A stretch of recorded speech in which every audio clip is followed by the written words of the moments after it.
Hi guys, good morning. Happy Tuesday. I hope you guys all had a great weekend and that you did something fun. Hopefully you honored your inner child. I didn't. I was supposed to do things this weekend that just didn't come to fruition, so I didn't get to honor my inner child, but it's still on the books, but I hope some of you did that. So today, let's go ahead and get right into it because we want to keep this a little shorter. First off, I'll show you the pendulum. This is another one of my pendulums that I use. I used this one this morning to pick our decks. And the decks that we got are Messages from the Spirits of Nature Oracle by Dr. Stephen D. Farmer. And the crystal that I put on that. Last week it was talking about orange. Woo! I just threw that at you. Orange, guys. Orange. These are the cards. They have really pretty pictures, of course, because, ooh, snakes. I have lots of pretty decks. The next deck we have today is the Wild Offering Oracle. This is a deck by Tasha Silver, and the art on these is by Katie Daisy. And look how cute. I love this box. This box is so me. Love it. And the crystal I have on those is this little guy. And these are the cards.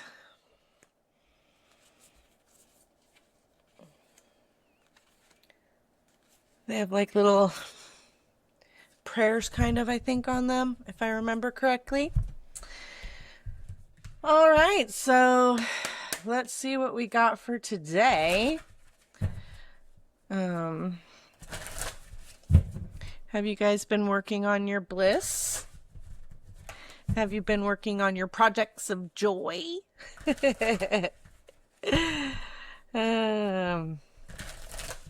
Hope so.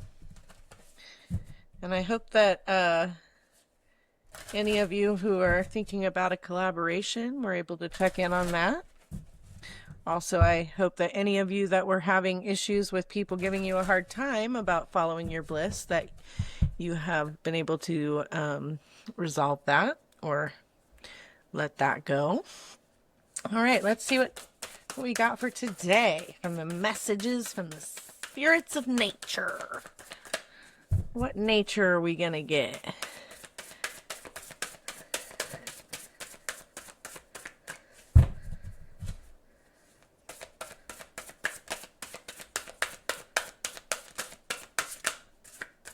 All right. And we got 3 cards because I believe, yep, because that's the favorite number apparently of cards. All right, we've got Diamond Radiance, number 11. Loving number 11. We got Waterfall Persistence, number 42. So pretty. And we have Volcano Release, number 40. These cards add up to 2, 4, and 6. 2, 4, 6, 8. Who do we appreciate? Ourselves. All right. I'm going to go ahead and pull these cards too before I read into that. But actually these are laid out 2, 6, 4.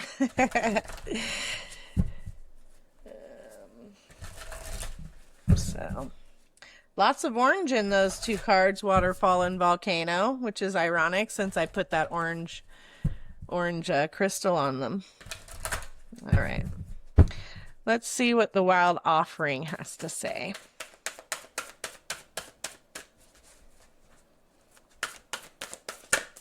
Whoa. We got 2 cards from that. I'm going to give it one more shuffle just in case we get 3 and 3. And no, so we're going to go with those 2 because I know that I have a tendency to get more cards than I want. So let's see. We got mistakes. Allow me, let's see, I'll just show it to you first. Mistakes. Mistakes and companionship.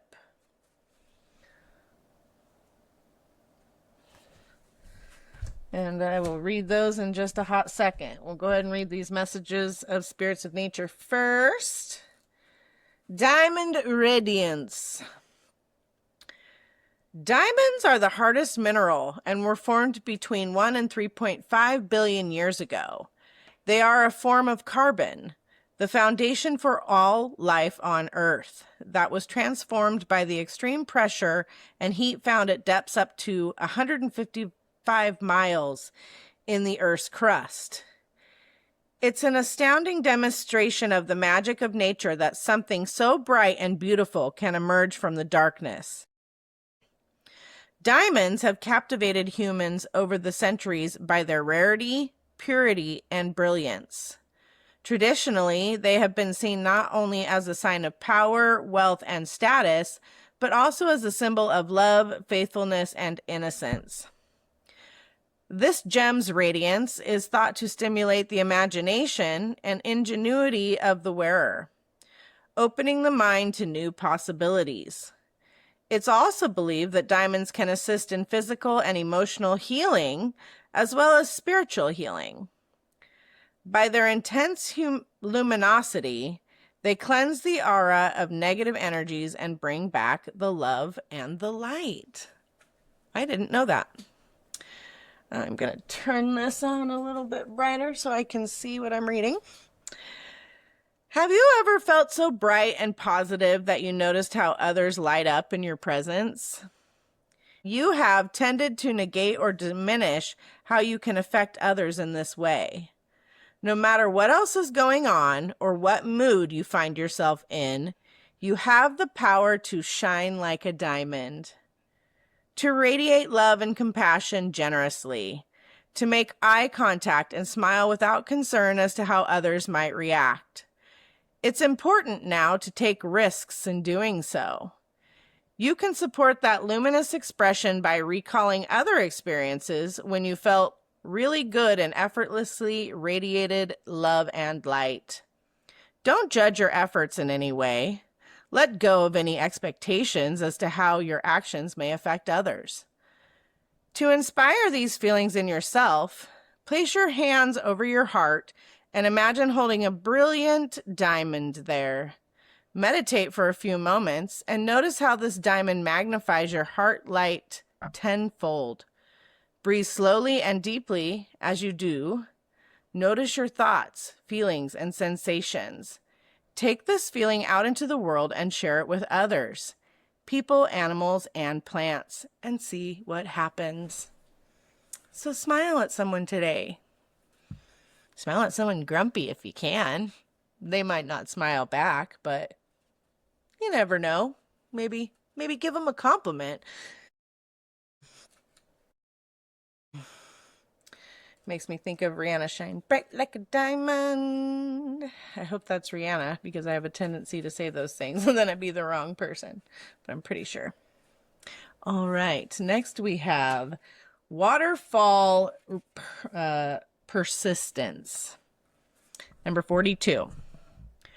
Whether a thin stream sauntering slowly down a small natural stone staircase or an immensely powerful and aggressive broil of water ultimately making its way to the ocean, a waterfall demonstrates the remarkable synergy between the surface of the rocks and the cascade that follows its unrehearsed trail. To witness a majestic waterfall reminds us of not only the artistry of nature, but also the power that is generated when the elements of water and earth form such a coalition. Although rocks and other solid surfaces provide the avenue for the water to wend its way, the persistence and steadiness of the flow ultimately wear down those surfaces, sculpting new and diverse formations. Over millennia, vast canyons are created that inspire awe and appreciation for the inherent grandeur of the natural world. The message here is you're struggling with your impatience, rushing too fast to gain ground on that product you're so invested in and feeling defeated. Don't give up. Persistence is what's required here. Not striving or aiming for perfection, but staying the course. You have obstacles that seem to have been in your way, and yet you can recall how you were able to get through those blocks or work around them in ways that allowed you to continue with your intention. Pause periodically and step away from your attempts. Take a break, but don't make it a permanent one. Your endeavors will be rewarded with the satisfaction of completing a job well done. Though the completion is a welcome and necessary pause between steps in the accomplishment of your mission, there is still more to do. Take a breath, trust that the inspiration for what you're doing will always be available. Know once this phase is completed, it's only to create room for the next step in the progression of your mission. So that's a good reminder to me to be patient and not try to be too much of a perfectionist. I have started to get a little perfectionist-y about things. And that, you know, if you're experiencing some sort of blocks or loss of creativity, or what do they call that? Like writer's block, but creator's block. Just know that you've overcome those kinds of blocks in the past, and that the inspiration will come to you in divine timing and right when it's supposed to. All right, number 40, volcano release. More than 80% of the Earth's surface is the result of volcanic activity. Lava pouring forth from Mother Earth went on to create land masses, while the gases emitted created the earliest atmosphere and released water vapor that condensed to create the oceans. Volcanoes serve as vents that release the intense heat at the core of the planet, either by exploding violently or slowly pouring forth the lava that would become the foundation upon which all else was formed. Their fine ash has minerals that are beneficial to plants and breaks down quickly to mix with the soil. In spite of these ecologically purposeful actions, like other forces of nature, volcanoes can also rightly be seen as destructive. They can trigger tsunamis, flash floods, earthquakes, mud flows, and rockfalls. Yet, from the broader perspective, when they release, whether explosively or gradually, they contribute to the continual evolution and ongoing restructuring of the planet. And the message here is, you've been suppressing your emotions, and that has caused considerable inner turmoil. At times you feel like exploding, but you hold yourself back for fear of losing control and possibly doing harm to others or yourself. Your childhood experiences have taught you that it was much safer to withhold your feelings, and at some point you made a promise to never lose your temper. In spite of an occasional outburst, you've done fairly well with this promise. However, that early decision to hold in your feelings has generalized not just your anger, but also other emotions such as sadness, fear, and grief, as well as your joy. No matter what your emotions are, rather than pushing them down, learn to safely release and express them when they become apparent. Let the tears run down your cheeks. Express your anger with words. Allow laughter to erupt from your belly. Have an orgasm. either with a lover or by yourself, and enjoy the explosive release. Share your feelings with a trusted friend.